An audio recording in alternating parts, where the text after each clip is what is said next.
Gabriel García Márquez en su texto Cien años de soledad nos recordaba un momento donde una india le anunciaba a los Buendía que el no dormir podría generar la pérdida de la memoria. Y justamente eh, el pueblo Macondo comienza a sumergirse en la peste del insomnio, donde la memoria comenzó a perderse poco a poco. Y recordamos con cierto humor el ingenio de Aureliano Buendía, quien intenta, para preservar la memoria, pegarle a las cosas, a los animales y a las plantas el nombre con que se las podría identificar.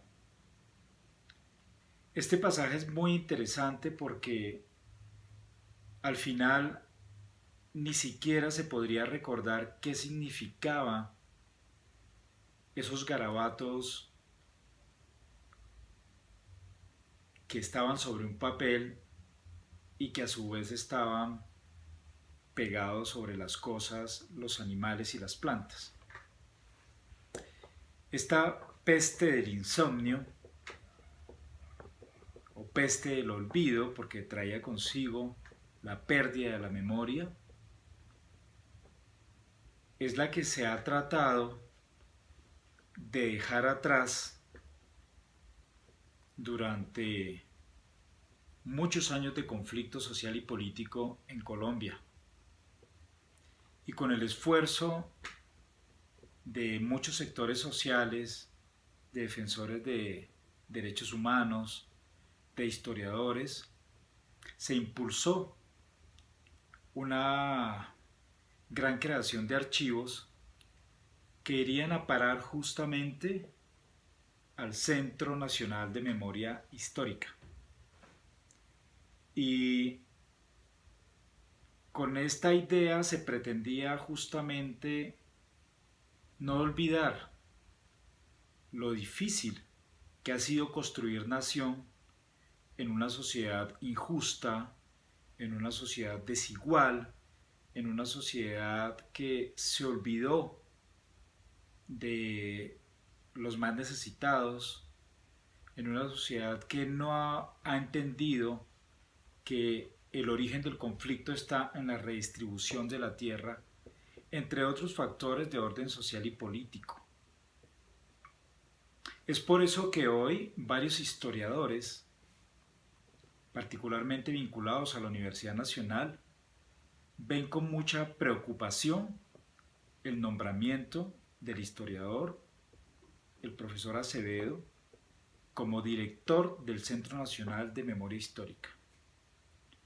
Pero el público en general se preguntará por qué razón tanto inadversión o tanto conflicto y tanta duda de la idoneidad de este personaje. No solamente por sus vínculos con el Centro Democrático, sino también, dicen la mayoría de estos historiadores, que él encarna una visión revisionista de la historia. Es decir, que la historia, desde esta perspectiva revisionista, intenta hasta cierto punto negar ciertos hechos que ya son considerados como hechos históricos. Y por unas declaraciones que se han considerado muy desafortunadas por parte de Acevedo, eh, como por ejemplo la negación de la existencia del conflicto social y político en Colombia. Al negar esta realidad, se está negando también la existencia de las víctimas de este conflicto. Y esto es preocupante. Es así como Aida Abella está justamente retirando varios archivos que correspondían al genocidio de la Unión Patriótica, este partido de izquierda que fue prácticamente borrado del mapa de la escena política en la década de los 80 y comenzando los 90, porque varios de sus dirigentes, algunos de ellos presidenciales, fueron asesinados, congresistas y etcétera. Pero también hay algunas obras y otros archivos que hacen parte de esa gran memoria de la nación que se intenta rescatar. Es decir, el elixir que le va a dar Melquiades a Aureliano Buendía, que nos llegó a nosotros también con esa idea de que al final podríamos recuperar una memoria perdida de aquellos que no tuvieron voz en Colombia, que nunca se les dio la posibilidad de narrar lo que ha sido el horror en Colombia, del exterminio, de la exclusión. Hoy ese elixir parece ya no tener sentido y nos da la impresión, interpretando un poco esto a las luces de lo que García Márquez nos ha dejado en su famoso libro, que la peste del insomnio está otra vez ahí amenazando para sumergirnos en esos largos 100 años de soledad de nuevo. Donde ustedes recordarán, la guerra estuvo permeando constantemente y asolando lo que fue Macondo y lo que es hoy justamente Colombia.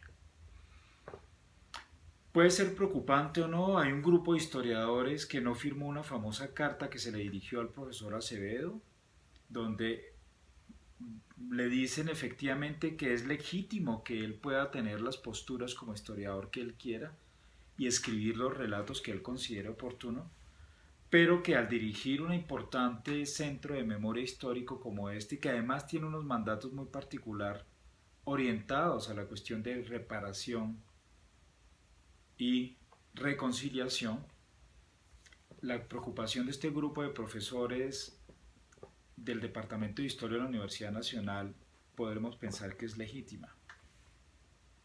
Esto se traduce entonces sobre el asunto de lo que significa la memoria en un país desmemoriado, en un país que olvida con frecuencia lo más inmediato. Esto nos hace recordar incluso esta película de Christopher Nolan, Memento, donde el protagonista comienza a olvidar las cosas más inmediatas y para intentar recordar encuentra la única posibilidad es grabarse en su piel aquello que para él sería vital y no olvidar. Sin embargo, el drama de esta película es que este personaje termina olvidando también lo que significan esos garabatos inscritos y encarnados en su cuerpo a través del tatuaje. En últimas estamos abocados a seguir olvidando, ¿sí? Y es preocupante porque la historia, que además es bastante desconocida, porque se está construyendo también, se ha convertido en un terreno de batalla. Por un lado sabemos que los relatos históricos están relacionados hacia una cierta idea del poder. Recordemos a Walter Benjamin.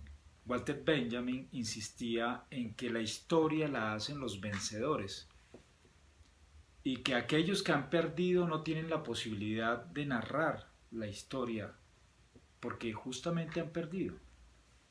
Aquí como vemos hay una especie de combate cultural desde hace siglos y sobre todo ahora que vamos a celebrar el bicentenario de la independencia de la madre patria y vemos lo difícil que ha sido construir nación con esos dos bandos bolivarianistas y santanderistas que terminaron ellos mismos generando lo que fue el drama del siglo XIX y el siglo XX entre liberales y conservadores y otros que acogieron rápidamente las ideas socialistas.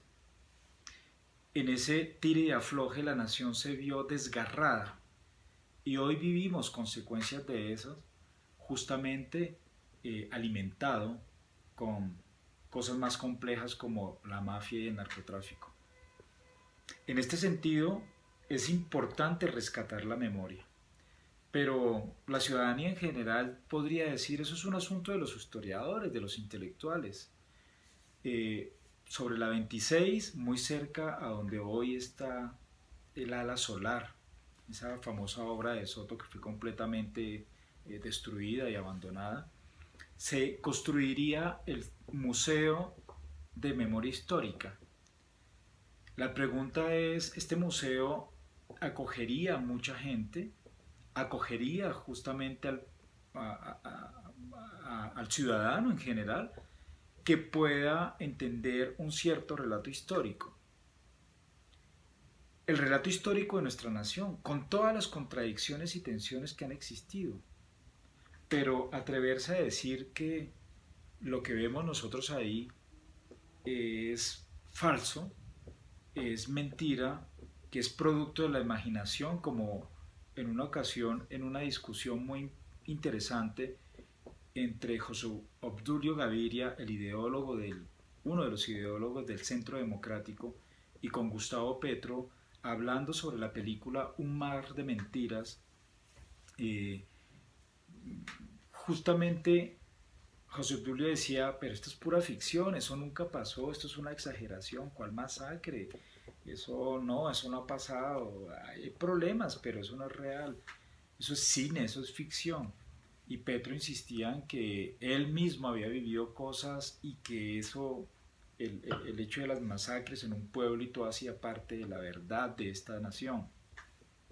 En este sentido, nosotros estamos al frente de una visión política que tiende o tendería, es lo preocupante, a tratar de borrar una memoria que ha intentado recogerse a través de mucho tiempo y que es importante mantenerla ahí para las futuras generaciones, para que el horror de la catástrofe, como diría Erich Hobsbawm, no vuelva a ocurrir, el horror de la guerra no vuelva a pasar.